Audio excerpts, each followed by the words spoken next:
কৃষ্ণ অষ্টাদশ অধ্যায় 18 অধ্যায় দুলৰী অৰ্জুন বদতি শুনা যদুপতি বন্ধু তব চৰণত অৰ্জুনে কৈছে যে যদুপতি তুমি শুনা তোমাৰ চৰণত ধৰি বন্দনা কৰিছো স্বৰ্গ মৰ্ত্য যত আছে পাতালত নাগ নৰ দেৱগণ তোমাৰ বাক্য শুনি ভয় ভৈলো কহিলো যেন কাৰণ সেৱা কহু বান্ধিয়া তিনি গুণ পাছে মুক্তি নাহি একোজন স্বৰ্গ মৰ্ত্য পাতালত দেৱগণ যিমান আছে চব তোমাৰে হয় তোমাৰ কথা শুনি পেলাই তোমাৰ বাক্য শুনি সকলো ভয় লাগে আৰু তোমাৰ সমস্ত পৃথিৱীখন তিনি গুণে বান্ধি ৰাখিছে কিন্তু মুক্তি এজনো নাই কৃষ্ণই অৰ্জুনক কৈছে পাছে দামোদৰ দিলন্ত উত শুনিয়া পাণ্ডৱ কুমাৰ প্ৰভু ভগৱন্তে তেতিয়া অৰ্জুনক কৈছে উত্তৰ দিছো তুমি শুনা পাণ্ডৱ কুমাৰ তোমাৰ ৰহস্য কহিব অৱশ্য সমস্ত গীতাৰ সাৰ তোমাৰ ৰহস্য কথাবিলাক চব কম অৱশ্যে তুমি সমস্ত গীতাৰ সাৰ তত্ত্ব মৰ্ম কম ভালকৈ শুনিবা অৰ্জুনক কৈছে ব্ৰাহ্মণ ক্ষত্ৰিয় বৈশ্য শুদ্ধচাৰী যাৰ যেন মত চিহ্ন ব্ৰাহ্মণ ক্ষত্ৰিয় বৈশ্য শূদ্ৰচাৰী জাতি যাৰ যেনেকে কৰ্ম অনুযায়ী তেওঁ চিনবিলাক কম শুনিবা যাৰ যেন মত লক্ষণ আচাৰ কহুনা কৰি ভিন্ন তাৰ কেনেকুৱা লক্ষণ ভাগ ভাগকৈ কম শুনিবা বাৰ গোটা গুণ জানিবা বিপ্ৰ অৱশ্যে লগতে জাত ব্ৰাহ্মণসকলৰ গুণ 12টা যাৰ যি কৰ্ম কৈ যাম এহি ব্ৰাহ্মণৰ চতুবৰ্গ হাদে নভৈলে নষ্ট হাক্ষা সমদম তপ শৌচ ক্ষমাত ঋজু হাতী জ্ঞানৰ বিজ্ঞান শৌচ দয়া ক্ষমা ঋজু আস্তিক জ্ঞান বিজ্ঞান এই সকলো 9টা বিষয় আছে কাৰণ আছে এহি নৱগুণ জানিবা বিপ্ৰ এইটা 9টা গুণে জানিবা ব্ৰাহ্মণসকল শুনা আৰু অৰ্থ যেন ইন্দ্ৰিয়ক দমি মনক নিয়মি তপ কাৰ্য চান্দায়ন মনটোক দমিব লাগে মনটোক নিয়মত চলাব লাগে কাৰ্য চান্দায়ন এইবিলাক সকলোবিলাক নিয়ম অনুযায়ী য'ত যোনেকে যিজনে যি কৰ্ম কৰিব তাৰ ফল অনুসাৰে তেওঁ ফল পাব বিষয়ে কৈ আছো অনুভৱ কাৰ্য বিজ্ঞান বোলয় শাস্ত্ৰজ্ঞ বোলে জ্ঞান বিজ্ঞানীসকলে অনুভৱ কৰে শাস্ত্ৰই মানে ইয়াকে জ্ঞান বুলি কয় মাটি জলে বাহ্য শুদ্ধি কৰিলে ক ভাবে শুদ্ধ অভ্যন্তৰ বাহিৰখন আমি হৃদয়খন এখন ঘৰ বুলি কৈছে এই ঘৰটোক 9খন দুৱাৰ এটা ঘৰ এই ঘৰটোক আমি কেনেকৈ চাফ কৰিব লাগিব বাহিৰখন আমি মাটি পানী জল লৈ পেলাই শুদ্ধ কৰিম কিন্তু অন্তৰখন অভ্যন্তৰিক মানে ভিতৰখন কেনেকৈ চাফ কৰিম পৰে ভট হিবাটো ৰহি হহি ৰহি বেক বক্ৰ এৰি নিৰন্তৰ পৰে ভট হিবাটো হৰি ৰহিবেক বক্ৰ এৰি নিৰন্তৰ কিছুমান আমি এৰিব লাগিব কিছুমান ধৰিব লাগিব এই বুলি কৈছে কাম ক্ৰোধ এৰি ৰূপ বুলিয়া প্ৰণাম চিন্তন হিত কাম ক্ৰোধ লোভ মোহ এইবিলাক এৰিব লাগিব এইবুলি কাম নকৰাকৈ থাকিবলৈ কোৱা নাই কৰ্মটো কৰিব লাগিব কৰ্ম নকৰিলে জীয়াই আমি থাকিব নোৱাৰিম কৰ্ম কৰিব লাগিব কিন্তু ভাল কাম কৰিব লাগিব শুদ্ধ সত্য কাম কৰিব লাগিব খংটো এৰিব লাগিব কি মতে সংসাৰ এৰাই বাক পাৰি উপায় চিনিব নিত এইবিলাক কেনেকে এৰাব পাৰি নিজেই কিছুমান কথা চিন্তা কৰিব লাগিব ইটো বাহ্য গুণ যুগুত ব্ৰাহ্মণ অৱশ্যে থাকিব লাগে ব্ৰাহ্মণসকলৰ গোপনীয় যিবিলাক কথা সেইবিলাক কথা 9টা গুণৰ ভিতৰত ব্ৰাহ্মণৰ এইবিলাক থাকিবই লাগে বুলি কৈছে। সত্য গুণাধিক, সত্য গুণটো অধিক, ৰজ অল্পমান, ৰাজসিক বিলাক অলপ, জানিবা মহাভাগে, সেইটো ভাগ ভাগ কৰি জানিবলৈ। খেতিয়ৰ ধৰ্ম সুৰ পৰাক্ৰম, পগলব দান শকতি, ধৈৰ্য হৈব বুদ্ধি নেপাইব যুঁজি, সধৰ্মত সাধিব আতি। এইটো কৈছে এইবিলাক পগলাতে ইফালে সিফালে যিকোনো কাম কৰিবলৈ হ'লে ধৈৰ্য হ'ব লাগে। ভাল কামটো কৰিবলৈ হ'লে অকণমান দেৰি হ'ব, ধৈৰ্য ধৰিব লাগিব। ধৈৰ্য ধৰিলেহে বুদ্ধিটো লাহেকৈ আহিব। ধৈৰ্য নধৰে তেতিয়া ফটককৈ বিচাৰি পেলাই ফটককৈ পোৱা বস্তু নহয়। ধৈৰ্য ধৰিব লাগিব। আজি নহয় কালি, কালি নহয় পৰহি নহয় চতুৰ্থী, তেনে কৰিবলৈ এনেকৈ ধৰ্ম সাধিব লাগিব। লোক নিয়মক সমৰ্থ হৈবে ক, ক্ষেত্ৰীয় গুণচয়। লোকৰ নিয়মক সমৰ্থ কৰিব কোৱা নাই। মই কি কৰিব লাগে, মই কি কৰিছো, মই কি কৰিব লাগে সেইটো নিজে নিজে জানিব লাগে। ৰজহত মিশ্ৰে কিন্তু ৰজোধিক, জানিবা ধনঞ্জয়। ৰজ আৰু সতগুণ মিশ্ৰণ হৈ কিন্তু ৰজগুণবিলাক অধিক থাকে, এইটো ভালকৈ জানিব অৰ্জুন। বৈশ্যৰ ধৰ্ম কি বা নিজক, আৰু গৰু ৰাখিবে ক। বৈশ্যসকলে কি কাম কৰে? খেতি পথাৰ কৰিবলৈ বা বেপাৰ বাণিজ্য কৰিবলৈ আৰু গৰু ৰাখিব লাগে। তম ৰজগুণে মিশ্ৰ হৈ যে বৈশ্য, কিন্তু তম অতিৰেক। তমগুণী আৰু ৰজগুণী বিলাক মিশ্ৰ হৈ পেলাই সংমিশ্ৰণ হৈ পেলাই বৈশ্য হয়, তেওঁলোকৰ তমগুণ বিলাক অধিক। তিনিও বৰ্ণ শূদ্ৰ নিৰন্তৰ, সেৱা কৰে যথোচিত, বেদ বিবজিত দ্বিজত ৰহিত, কেৱল তমোহে। আপোনাৰ কৰ্মত থাকি স্বধৰ্মত, তাতে নিষ্ঠা কৰি বুদ্ধি। আপোনাৰ নিজৰ যিটো কৰ্ম সেইটো নিশ্চয় কৰিব লাগে। জ্ঞান ভক্তি কৰ্ম দুয়ো সাধিবে ক, অৱশ্যে পাইব সিদ্ধি। জ্ঞান ভক্তি কৰ্ম দুইটা সাধিবৰ কাৰণে অৱশ্যে পাব, কিন্তু ধৈৰ্য ধৰিব লাগিব। লোক নিয়মক জগত ব্যাপক, অন্তৰ্যামী নাৰায়ণ। লোকৰ নিয়মবিলাক জগতৰ ব্যাপক, এই জগতৰ বিয়পি আছে। প্ৰভু ভগৱন্তই অন্তৰ্যামী হৈ চবৰ হৃদয়ৰ ভিতৰত বিৰাজমান হৈ সকলোকে জানে। কোনে কি কৰিব লৈছে, কোনে কি কৰিব লোৱা নাই সকলো জানে। স্বধৰ্মত থাকি ঈশ্বৰক ভুঞ্জি, সেহিবে ত্ৰাণ চৰণত। নিজৰ ধৰ্মত থাকি ঈশ্বৰক ভজন কৰিবলৈ, কিন্তু কৰ্ম নকৰাকৈ ভজিবলৈ কোৱা নাই। কৰ্ম কৰি যোৱা, কৰ্মৰ মাজতে ঈশ্বৰক সেৱা শ্ৰৱণ কীৰ্তন কৰিব লাগে।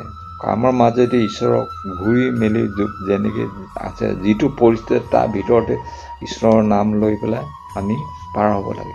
আত্মা ধৰ্ম এৰি পৰ ধৰ্ম ধৰি, যদি সাধে শুদ্ধভাৱে।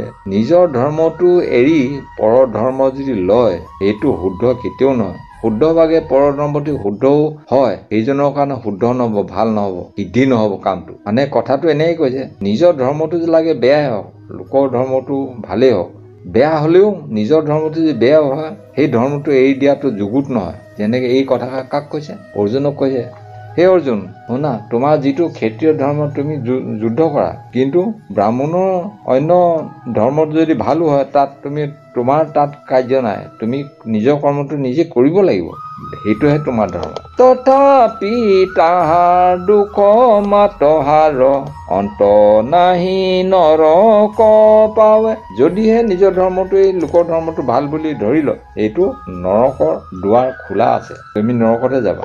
আপোনাৰ কৰ্ম সাধে বোলা, সাধে নোৱাৰয় মাত্ৰ অল্প কৰে যদি। নিজৰ ধৰ্মটো যদি বেয়াও হয়, তুমি লাহে লাহে অলপ অলপকৈ কৰি যোৱা, কিন্তু নিজৰ ধৰ্মটো এৰিবলৈ নালাগে, কৰি যোৱা, লাহে লাহে কৰি যোৱা। কৰ্ম অন্তহীন নামে দূৰ হয় তথাপি পাৱয় সিদ্ধি।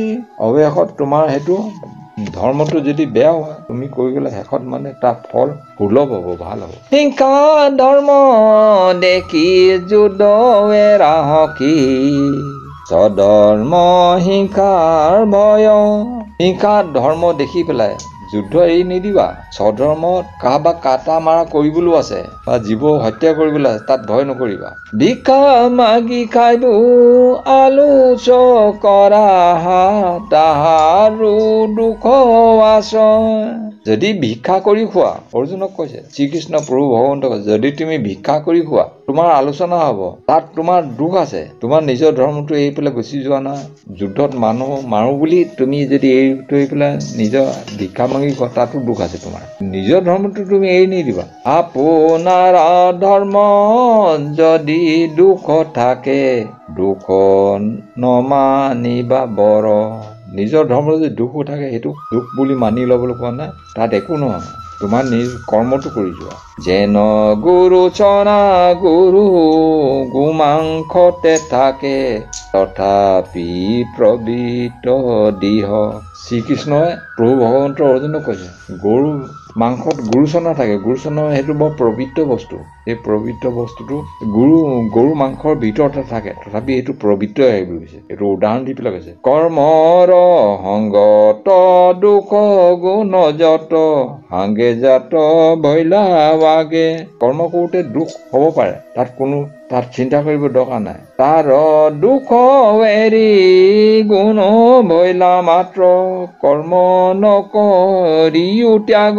কৰ্ম কৰোঁতে দুখ থাকিবই, ভাল বেয়া থাকিবই। তুমি কিন্তু কৰ্ম নকৰাকৈ ত্যাগ কৰি নিদিবা, কৰ্ম কৰিব লাগিব। ধূম্ৰ অগ্নি যেন দুয়ো সং লৈলে, একে সংগে জাত হয়।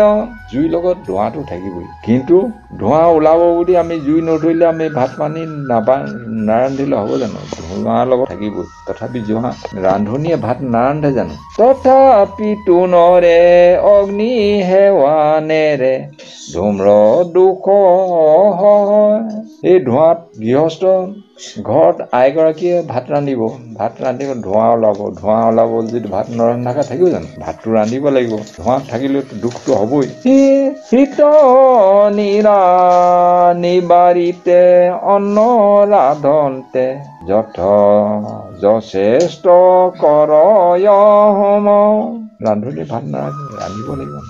একে সময়তে অগ্নি সংগত, বৰ দুখ দেৱে ধুম্ৰ। শ্ৰীকৃষ্ণ অৰ্জুনক কৈ আছে কি, ৰান্ধনীয়ে যেতিয়া জুই জ্বলাব, জুই জ্বলাওঁতে ধোঁৱাটো ওলাব, এইবুলি ভাত নৰন্ধাকে থাকিব নেকি? ভাতটো ৰান্ধিব লাগিব। শ্ৰীকৃষ্ণ অৰ্জুনক কৈ আছে, নজানি নৰ স্বধৰ্ম ভিতৰ, কৰ্ম কৰিও কুআগ।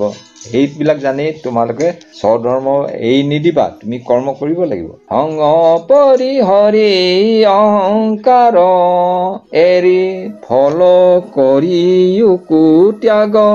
কৰ্ম বন্ধ নাশে হত সিদ্ধি হুৱে, নিষ্ঠা সিদ্ধি পাৱে। কৰ্ম বন্ধত বান্ধ খাই পেলাই সৎকৰ্মটো নিজৰ কৰ্মবিলাক কৰি যোৱা, তাত নিশ্চয় সিদ্ধি হ'ব। সংসাৰ এৰাই মোৰ পদ পায়, পাছে ৰহে ব্ৰহ্ম ভাৱে। স্বধৰ্ম মত কহিলো সমস্ত, জানিও দান যায়। স্বধৰ্ম নিজৰ কিবা কৰ্ম ধৰ্ম এইটো কৰিব লাগে, তুমি জানি লোৱা। মিছে কহে নৰ কৃষ্ণ সেৱা কৰ, বোলা হৰি বোলা নিৰন্তৰ। গোবিন্দ মিশ্ৰ কৈছে, প্ৰভু ভগৱন্ত কৃষ্ণক সেৱা কৰা, নিজৰ কাম কৰি যোৱা নিৰন্তৰ। অষ্টাদশ অধ্যায় সমাপ্ত। অষ্টাদশ অধ্যায় সন্ন্যাস যোগ। এতিয়া আহিছে পদ। কৃষ্ণে বোলে এহি জানা তত্ত্বহাৰ আমাক পাইবা সাধন কহু তাৰ।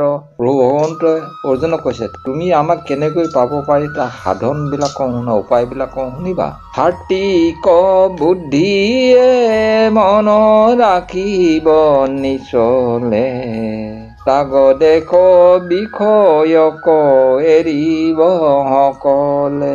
আৰ্থিক বুদ্ধি সত্য শুদ্ধ বুদ্ধি হ'ব লাগিব, মনবিলাক সুবিচাৰ হ'ব লাগিব, ৰাগ খং সেইবিলাক থাকিব নালাগিব, সকলোকে সমান দেখিব লাগিব। অল্প হাৰে নিয়মিব কায় বাক্য মন প্ৰবৃত্ত নিজন থানে ৰাখিব আসন। অলপ কম আহাৰ কৰিব লাগে, নিয়ম প্ৰৱৰ্তন কৰিবলৈ কম আহাৰ কৰিব লাগে, আৰু প্ৰবৃত্ত নিজান থানত আসন ৰাখিব লাগে। শ্ৰীকৃষ্ণই অৰ্জুনক কৈছে অহংকাৰ কাম ক্ৰোধ লোভ মোহ যত মনৰ যতে কবৃত্তি এৰিব সমস্ত। তেনেকৈ কাম ক্ৰোধ লোভ মোহ এইবিলাক সকলো আমাৰ দেহত তেওঁ দিয়াই বস্তু। এইবিলাক বিশেষকে মোহটোৱে চবকে আমাৰ মোহিত কৰি থৈছে। প্ৰভু ভগৱন্তক পাবৰ কাৰণে ইমান সহজ সৰল নহয়। তেওঁক পাবৰ কাৰণে আগত কৈ গৈছে কম আহাৰ কৰিবলৈ কৈছে, নিজন থানত আসন পাতি ল'বলৈ কৈছে, লোভ মোহবিলাক দম্ভ অহংকাৰ বিলাক এৰিবলৈ কৈছে, মনৰ বেয়া বৃত্তিবিলাক বিচাৰবিলাক তেজিবলৈ কৈছে। এমতে চিন্তনে শূন্য ৰাখিব মনক।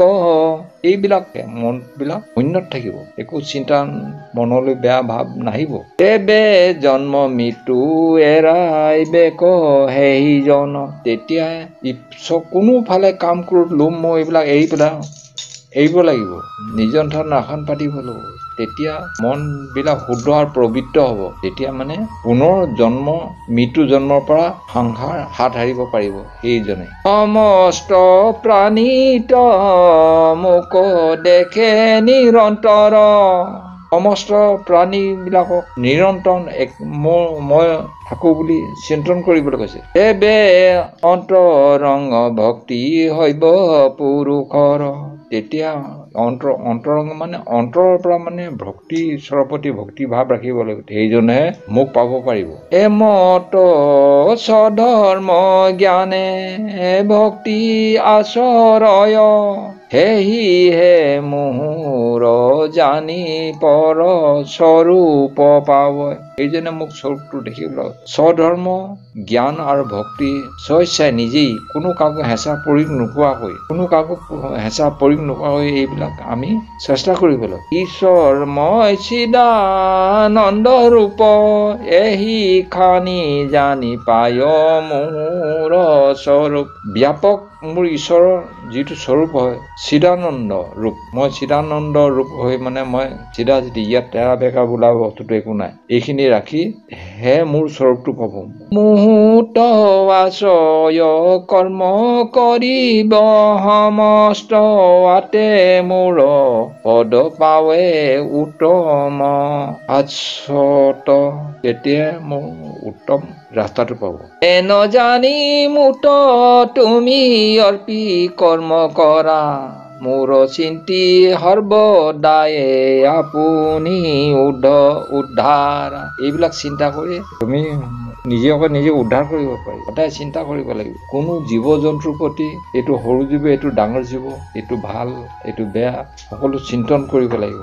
তেতিয়াহে মোক পাবা। মই হে সৰু জীৱ হওক ডাঙৰ জীৱ, মই সকলো জীৱতে মই বিৰাজমান হৈ আছো। মই হে পৰম শুদ্ধ আশ্ৰয় তোমাৰ।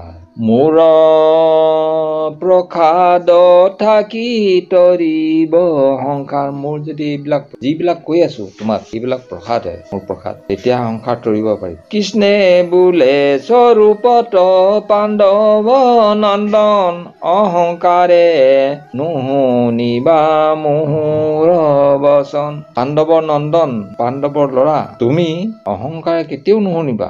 অৰ্জুনকে যে কৈছে সেইটো কথা নহয়, সমস্ত যিমান কিমান নৰগণ আছে আমি ঈশ্বৰৰ কথা শুনিলে একদম আনন্দ মনে উৎফুল্লিত হৈ একদম দেহ আত্মা একত্ৰিত কৰি পেলাই আমি ঈশ্বৰৰ কথা শুনিব লাগিব। অৰ্জুনক সাক্ষী কৰি মনুষ্যক কৈছে এই কথাষাৰ, যেন অন্ধ নৰে পৰস্পৰে কৰ্ম কৰে, কৰ্ম ফল দুয়ো মিছা প্ৰভু তাতে মৰে।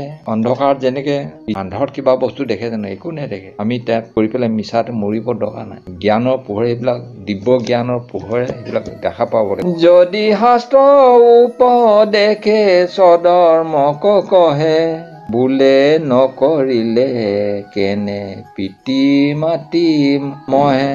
স্বধৰ্ম মানে নিজৰ ধৰ্মটো থকা অৱস্থাটো ঠাই পূৰ্বজসকলে তেওঁলোকৰ আমাৰ পিতা মাতা সময় তেওঁলোকে এইবিলাক নকৰিলে। জ্ঞান ধৰ্মজ্ঞ পণ্ডিত বুলি আপোনাক মানে, বোলে বন্ধু বদি পাপ কৰো কি কাৰণে।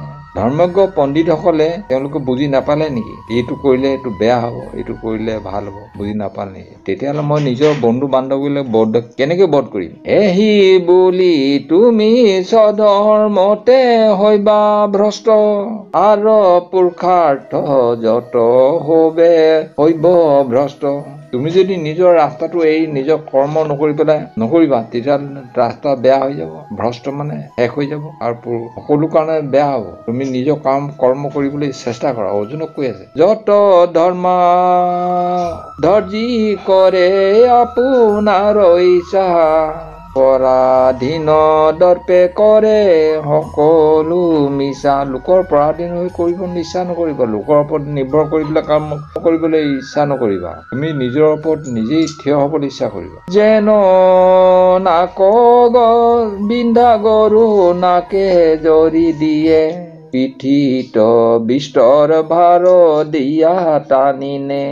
গৰু নাকত বিন্ধা দিলে মানে গৰুটোক কেনেকৈ টানি দিবলৈ, যি সোঁফালে যাবলৈ হ'লে সোঁফালে টানি দিলে সোঁফালে ঘূৰিব, বাওঁফালে টানিলে বাওঁফালে ঘূৰিব, ঢেৰ বোজা দি দিব। তেনেকে নহয়, নিজৰ কৰ্মটো কৰিবলৈ তেনেকে জবৰদস্তি কিছুমান কাম কৰিব নালাগে। তুমি পৰতন্ত্ৰ পুনু প্ৰকৃতিৰ বৈশ্য, প্ৰকৃতি কৰাৱে যত কৰিবা অৱশ্য। তাৰ ওপৰত নিৰ্ভৰ কৰি নহয়, পৃথিৱীত যিমান জীৱ আছে সকলো আমি পৃথিৱীৰ বৈশ্য হয়। বৈশ্য মানে তেওঁলোকৰ তলত প্ৰভু ভগৱন্তই যি কৰাব তাকে কৰিম, আমাৰ নিজৰ ইচ্ছা মানে একো কৰিব নোৱাৰো, সেইটোকে বৈশ্য বুলি কৈছে। স্বভাৱতে যুদ্ধ হিংসা ধৰ্ম ৰজোগুণ। আচলতে প্ৰকৃততে অৰ্জুন যুদ্ধ কৰা, লোকক মৰা কটা কৰা, এইবিলাক ৰজোগুণী হয়। অৱশ্যে ক্ষেত্ৰীয় ধৰ্ম পৰ্বতাৱে পুনু। তোমাৰ যুদ্ধ বিগ্ৰহ কৰা নহয়, হলেও তোমাৰ যে ধৰ্মটো যে ক্ষেত্ৰীয়, তুমি যুদ্ধ কৰিব লাগিব। তুমি নকৰিলেও প্ৰকৃতি বৈশ্য হৈ তেওঁ কৰাব। আৰু দেখা তোমাৰ পূৰ্ব সংস্কাৰে, হিংসা কৰি পশু কাটি আছে বাৰম্বাৰে। তোমাৰ যিবিলাক পূৰ্বজ, তোমাৰ পিতা মাতা অকৰি পুৰুষ যিমান আছে, তেওঁলোকে মানে পশু পক্ষী কাটি পেলাই, সদায় পশু পক্ষী চিকাৰ কৰি কাটি মাৰি খাই তেওঁলোকে ক্ষেত্ৰীয় হয়। সেইকাৰণে তুমি কৰিব লাগিব। পূৰ্ব সংস্কাৰে কৰাইবো সাক্ষাৎ। তুমি নকৰো বুলি ক'লে কি হ'ব? তোমালোকৰ পূৰ্বজ বিলাকে পশু পক্ষী কাটি চিকাৰ কৰি পেলাই তেওঁলোকে আছে, সেই সংস্কাৰে তোমাক যুদ্ধ কৰাব। কোনে এৰাইবাক পাৰে প্ৰকৃতিৰ হাত। তেতিয়াহ'লে তুমি এই প্ৰকৃতিৰ হাতৰ পৰা তুমি কেনেকে হাত সাৰিবা? পূৰ্ব সংস্কাৰে যুদ্ধ কৰাইব তোমাক কিন্তু পূৰ্ব সংস্কাৰে যুদ্ধ কৰাব। অহংকাৰে বদ্ধ নহো নাহা মোৰ বাক। এইবিলাক অহংকাৰ বুলি তুমি নকবা, হিংসা বুলি মনত চিন্তা নকৰিবা। প্ৰকৃতিৰ বৈশ্য দেহা সমস্ত জগ।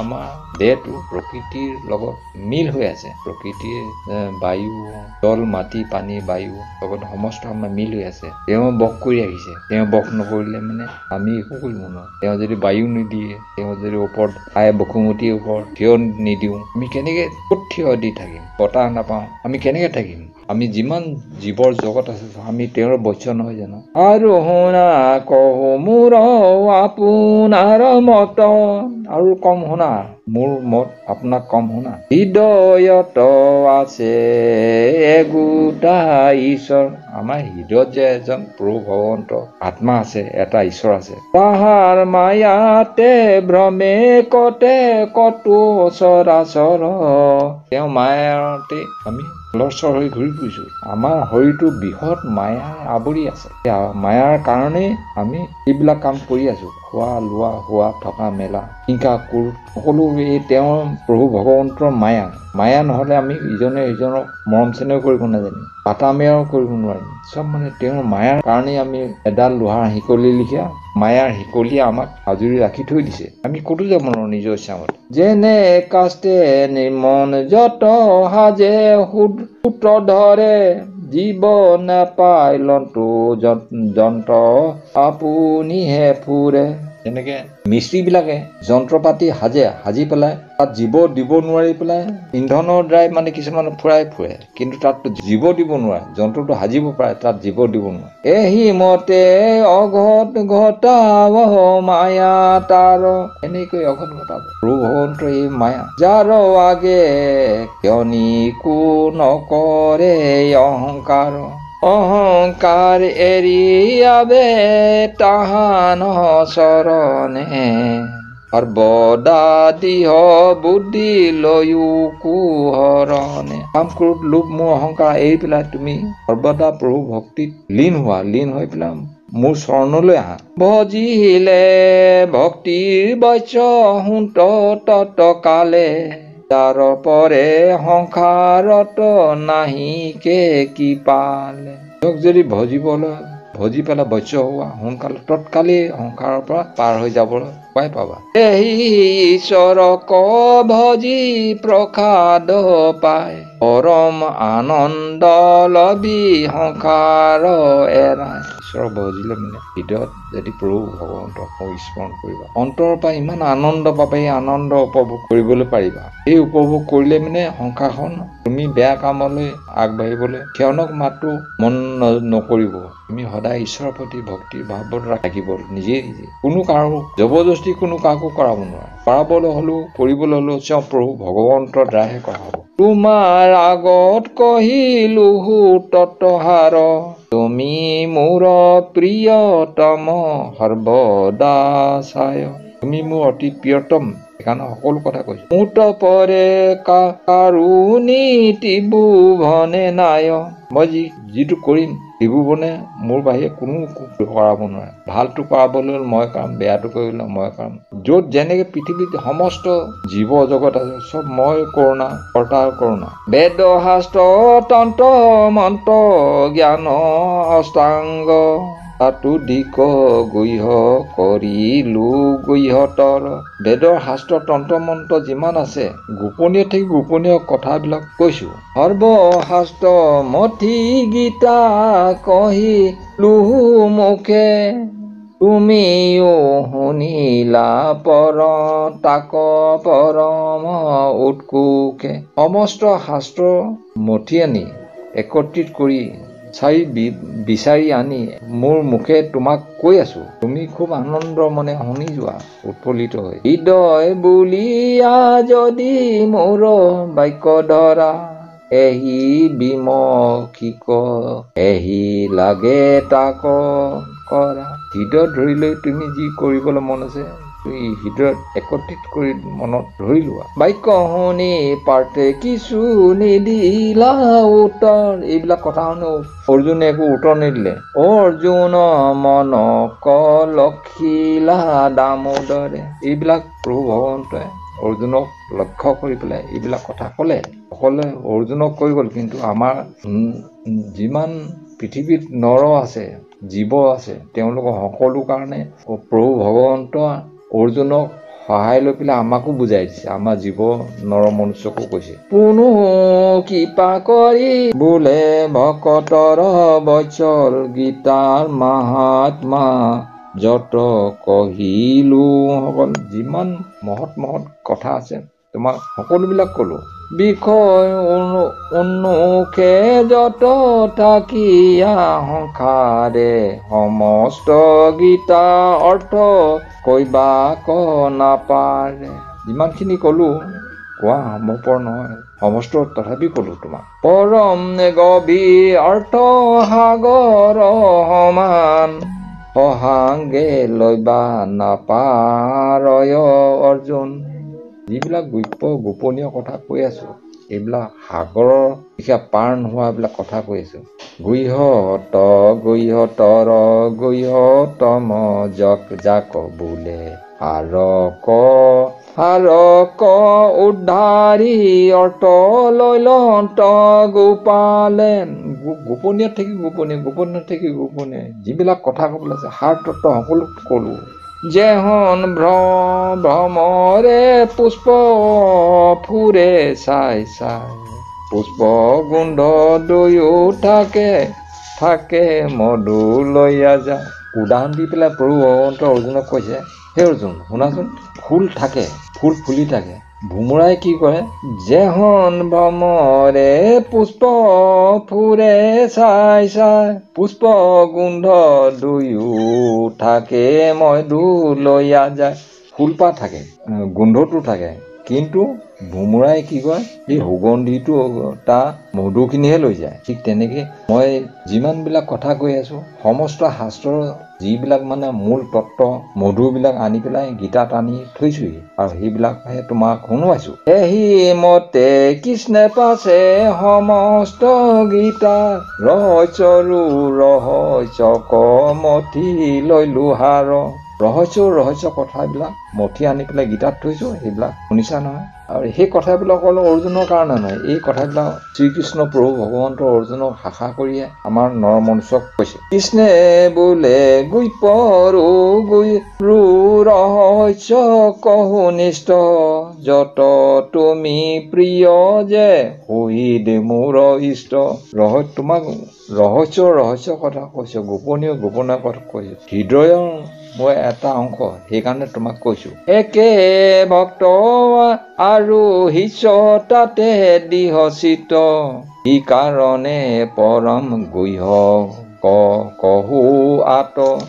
গোপনীয় কথাবিলাক তোমাৰ শিষ্য হিচাপত তোমাক শুনোৱালো, পদশেষ হল। ৰহস্য ভক্তি কহু সৱধানে মোক হৃদি ধৰি নেৰিবা মনে। ৰহস্যৰ ভক্তি কথা কম, সাৱধান শুনিবা, মোক হৃদয়ত ধৰি ৰাখিবা। মই হে জানা পৰম গতি এহি জানি কৰা দিহ ভকতি। ৰহস্য ভক্তি কহু সৱধানে মোক হৃদি ধৰি নেৰিবা মনে। মই হে জানিবা পৰম গতি এই জানি কহা দিহ ভক্তি। দৃঢ়তাৰে মন একত্ৰিত কৰি সাৱধান শুনিবা। ৰহস্য ভক্তি কহু সৱধানে মোক হৃদি ধৰি নেৰিবা মন। মই হে জানিবা পৰম গতি এহি জানি কৰা দিহ ভকতি। ৰহস্য দেহ ভক্তিৰ বিষয়ে কম, তুমি সাৱধানে শুনিবা। গতি দিওঁতা মই, তোমাক ভক্তি দিওঁতা মই, মোৰ বাহিৰে কোনোৱে নাই। মই সকলো কৰাব পাৰো, মই কৰিব পাৰো। মোকে হে ভজিবা পুজিবা নিত্য মোৰ নাম লৈব একাগ্ৰ চিত্ত। মোক ভজিবা, মোক পুজিবা, একাগ্ৰ চিত্ৰ হৈ মোক ভজিবা আৰু পুজিবা। কৰি দণ্ডৱত পৰি তুলিয়া ভয় লাজ দুয়ো যাইব তুতিয়া। যেতিয়া তুমি মোক ভক্তি কৰি একাগ্ৰ চিত্তত তুমি ভক্তি কৰিবলৈ চিন্তা কৰিবা, ভয় লাজ কৰিব দৰকাৰ নাই, নিজে শেষ হৈ যদি যাহা তুমি গ্ৰাম্য সমাজ।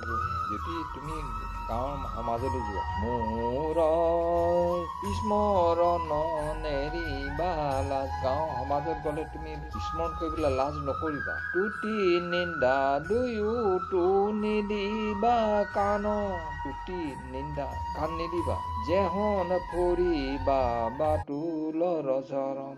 অজিত ঈশ্বৰ ভকতে জানে আকৌ সখী তুমি জানিবা মনে। মই সৰ্বসৰ্বা, মই আজি সকলোতে বিৰাজমান হৈছো, সখী তুমি ভালকৈ জানিবা। এটো কাল কেনে নভজো আমি, এই বুলি কান্দিবা হুৱ আমি। ইমান দিনে কিয় নভজিলো, এতিয়া হুৱাহুকে কান্দিবা হ'ব জানো? কি মত মহাপ্ৰেম উষ্ম উঠি, বিষয় বাক না যাইব টুটি। ইমান মহান আনন্দ প্ৰেমত পাইছো, আনন্দ পায়ো আমি তাত শেষ হৈ যাব নালাগে। ইমান জ্ঞানৰ কথা তুমি এইবিলাকত শুনিবা, কাণ পাতি শুনিবা, কৰ্ম কৰি যোৱাৰ পিছতো এইবিলাক কাম কৰি যাবা, এৰি নিদিবা। মোৰ কথাত কৰিবা ৰতি, এতেকে পাইবা পৰমৰ গতি। মোৰ কথাবিলাক কাণ দিবা, তেতিয়াহে পৰম গতি পা। বৈকুণ্ঠে থাকি হয়বা পাৰিষদ, সৰ্ব আনন্দে পাইবা মোৰ পদ। বৈকুণ্ঠত থাকিবলৈ মহা আনন্দ পাবলৈ পাব। আনন্দে ফুৰিবা মোৰ লগত, পৰম গতি পাইবা সমস্ত। আনন্দত ফুৰিবলৈ পাবা, পৰম আনন্দ গতি পাবা, সমস্ত ফুৰিবলৈ পাবা, থাকিবলৈ পাবা। তাত আনন্দই আনন্দ বৈকুণ্ঠ। হয়বা চতুৰ্ভুজ আনন্দময়, উচিব কাল সংসাৰ হাত। কাল মানে হ'ব এই সংসাৰ হাত সাৰিবৰ কাৰণে এইবিলাক এৰিবলৈ কৈছে। কেৱল অৰ্জুনকে কোৱা নাই, সমস্ত নৰ মনুষ্যক কৈছে। কুবুদ্ধি কুবিচাৰ মায়া সংসাৰৰ পৰা হাত সাৰি পেলাই নিজৰ কৰ্মখিনি কৰি যাবলৈ কৈছে। যিখানি গীতাত সমস্ত অৰ্থ, শুনা সখী হেৰা কহিলো তথ্য। সকলো তথ্য কথাখিনি সকলো তোমাক সমস্ত কথাখিনি কলো। অতি গুহ্যতৰ কহো প্ৰত্যেক, হব এৰি হয়বা চৰণ এক। সকলো এৰি পেলাই এক শৰণীয়া হোৱা। সমস্ত ধৰ্ম হবে পৰীক্ষাৰ, দিহ মত মাত্ৰ বিশ্বাস কৰা। ধৰ্ম যিবিলাক বিশ্বাস কৰিবা, সেইবিলাক মোৰ মুখৰ বাণী হয়, বিশ্বাস কৰিবা। যাহাক শৰণ এক বোলে, তাক তত্ত্ব কহো শুনা নিৰ্মাণ নিৰ্ণয়। এইবিলাক দৃঢ় তত্ত্ববিলাক কৈ আছো, এইবিলাক শুনা, ব্যৱহাৰ কৰা, কামত প্ৰয়োগ কৰা, সেইবিলাকেই নিয়ম। কেৱল কৃষ্ণত শৰণ লৈ, ঈশ্বৰ ভজিয়া তৰিবো মই।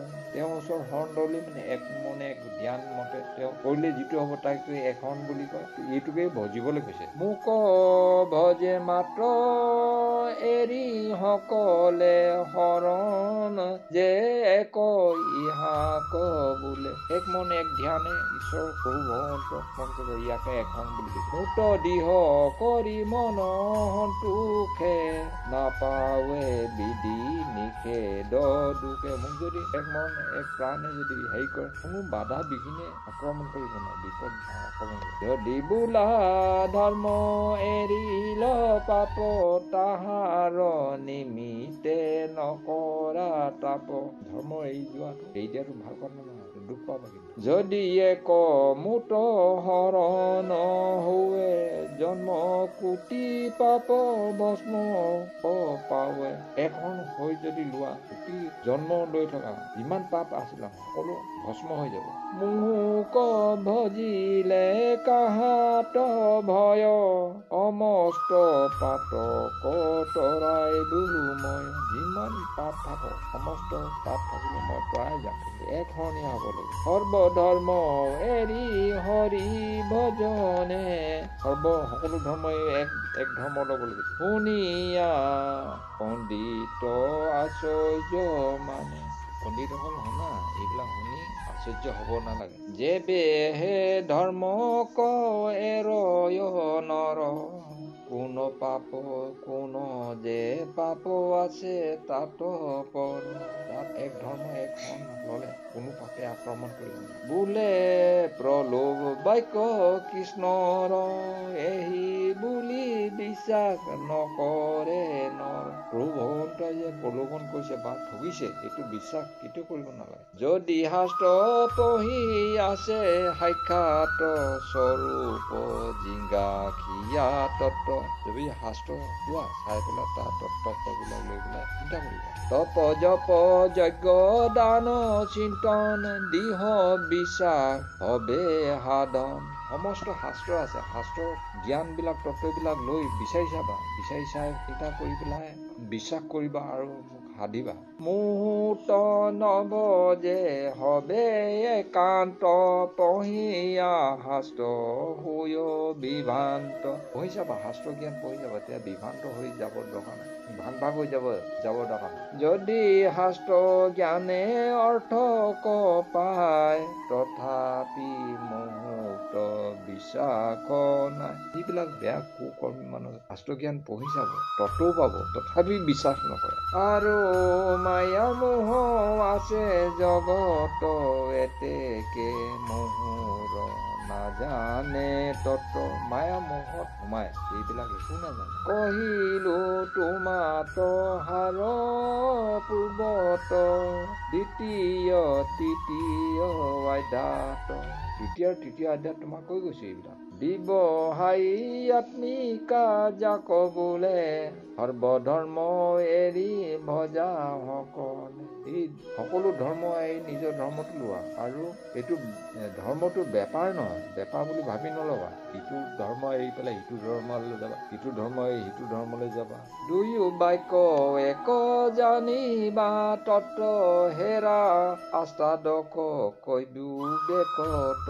18 অধ্যায়ত এইবিলাক কথাই কৈ আছে। সেহিহে জানিবা পণ্ডিত বৰ প্ৰিয় বুলি মাত্ৰ মোকেহে মানে।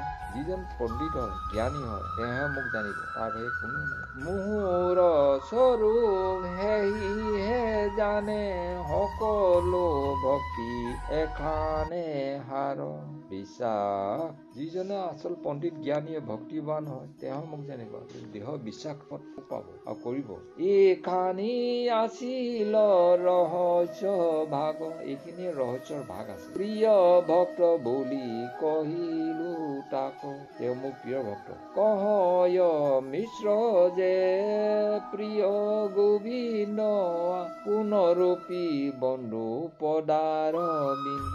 ধৰিবা চৰণে মনত পৰি।